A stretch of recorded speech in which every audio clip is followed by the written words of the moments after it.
Hey there, Shooby-Doodlers, how are you doing? Well, today I thought I'd talk a bit about illustration and talk about my new book, Pandora, and some of the decisions I made in there, because I know people kind of have trouble with that kind of thing. Illustration can mean many things. It can mean just kind of decorating, but I think with a picture book, you're really kind of telling the story, and there are two things going on as well. You've actually got the text.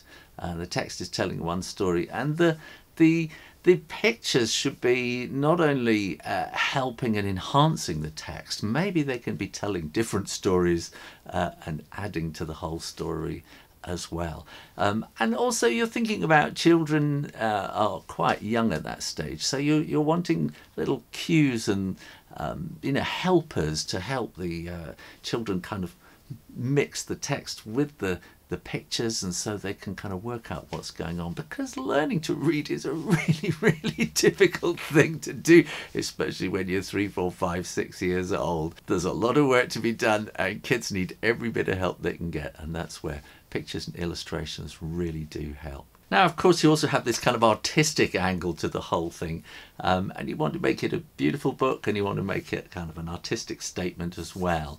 So there are lots and lots of things that go on. You also need to kind of slightly entertain the adults. It's the adults that are reading the book and often have to read a book like 300 times. And the children can say, what book would you like tonight? Oh, can I have Pandora again? And go, oh no, I read that 300 times. And you have to go read it again, because the children love it, and that's just the way it goes. So you need to have a little bit in there that is kind of slightly exciting for the adults too. Well, Pandora has taken me sort of 20 years to write, and at one stage it was called The Long Dark Corridor. And she goes down the long dark corridor. She's been told she mustn't go down it, and she opens the door. She sees herself screaming in the mirror. So she frightens herself, and that was it. Well, I suppose that's quite a gentle story. Then I was asked if I could do a story with a pop-up in it. This one just wasn't right. So I was asked if I could do a story with a pop-up in it. I thought, oh, I know what I can do. So I did this. It has this little pop-up box inside it, and so I thought this was going to be really cool. And it says, do not look inside the box. So of course you will look inside the box, and if you do, it's all a bit battered because I've been playing with it so many times. If you look inside, if you can look inside, I don't know, you can see it says you are very naughty or something like that inside. But it's a mirror, so you can see there it's a mirror, and if you look inside you'll see your own eye staring back. And when I show that to kids, some of them just get so creeped out. It's very funny. Some of them go, yeah, so what? And that never got published because of the great financial crash. So it was just about to be, the publishers was just about to go with that. And then the crash came, and they decided, let's not spend any money. So eventually I've done it myself, and I realised from that box, I realised that it's actually the story of Pandora, and I spent the next few years kind of rewriting it and getting it just absolutely right. And so this was the dummy book that I did. This is the finished book. So the dummy is pretty good, pretty close. I changed that colour to make it stand out a bit more. And I chose these things. I wanted it to kind of be modern, but set in ancient Greece, to make it an ancient story that could look really modern as well. I found these motifs when I was looking on Google for inspiration, painted on walls. These are like 3,000-4,000 year old paintings, and I love this bird here, and just kind of thought I'd have that in the background. This is the big problem. So slowly Pandora lifted the lid of the box.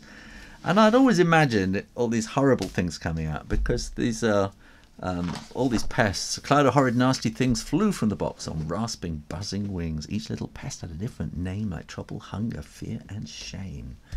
They nipped and they bit, and they caught up in Pandora's hair. If you want to see the whole story, I'm reading it here. Click here to read the whole story. And I'd always kind of imagined it in my head, being all these horrid little buzzy creatures, and And once I started actually drawing them, I wasn't happy at all. I thought this is possibly too scary, but it just, I don't know, it just didn't seem right somehow. And then particularly Hope, I started thinking of this kind of, and in various stages of it, she'd had kind of shimmering wings of pink and blue or something. I can't remember, in various versions of the story. And the boys always hated that, so I kind of cut that out. But so these are kind of very rough pencil sketches, and I just couldn't get her right. And so then I thought, make them birds, because we got these birds here. I thought, you know, it's kind of an echo of what's going on. No, I didn't like them. So, you know, you just got to keep trying. And then I didn't like them. I don't know why. I didn't like that one. Didn't like the layout, I don't think. I can't remember.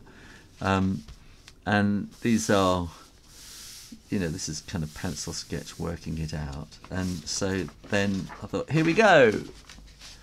And I finished that. No! These colours are just not right. They're kind of not, I kind of thought that would differentiate them. But no, it just didn't seem right. I mean, he spent hours painting this.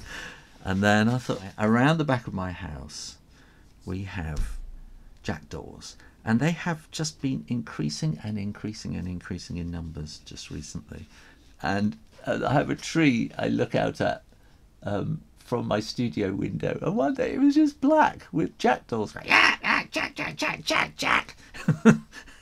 And they're a kind of a crow. They're a corvid, if you don't know about jackdaws. But anyway, so I thought, And so crows and things like that are always kind of harbingers of doom in stories, aren't they? Like the raven and whatever. I thought, here we are, blackbirds. And so that's what I did, and that's just suddenly seemed more right to me. And there they are, kind of flying out of the window, out into the world to take in all the horrid things that had never happened before. And here we are. And yeah. And here's Plato the cat trying to catch them. It's too late. They're coming out of the box. And of course, if you've got the blackbirds and the crows and the things coming out, what is Hope going to look like? And it's like, duh. Hope will, of course, will be a dove, as it has been traditionally. You know, sort of, it just works perfectly in kind of all sorts of traditions, that the dove is the kind of sign of peace and hope and everything else. And so the whole thing just kind of fell into place in the end. And here are these kind of symbols that I took from the wall on that original sort of stucco fresco thing in ancient Greece. And there's the box. And here, this is the kind of finishing piece with the blackbirds flying away and the happy little dove sitting there, bringing hope into the world. So I think you can see it's not just drawing pictures. You know, there's thought needs to go behind it, thought and planning, and especially with a book, we've got a whole series of pictures that are telling a story. That's the whole secret with illustration. Illustration is about telling stories. It's not about pretty pictures. The real thing about being an illustrator is you draw, but you really should be a storyteller at heart. And that's what illustration is about. Well, I hope you enjoyed that. And if you did, look, click down here. There's a subscribe button, and make sure you are subscribed to Shoo Rayner Drawing. I keep coming back for lots more videos about drawing, picture books and illustration and all sorts of stuff like that. In the meantime, keep drawing, illustrating. Practice too. And I'll see you next time. You take care now. Bye-bye.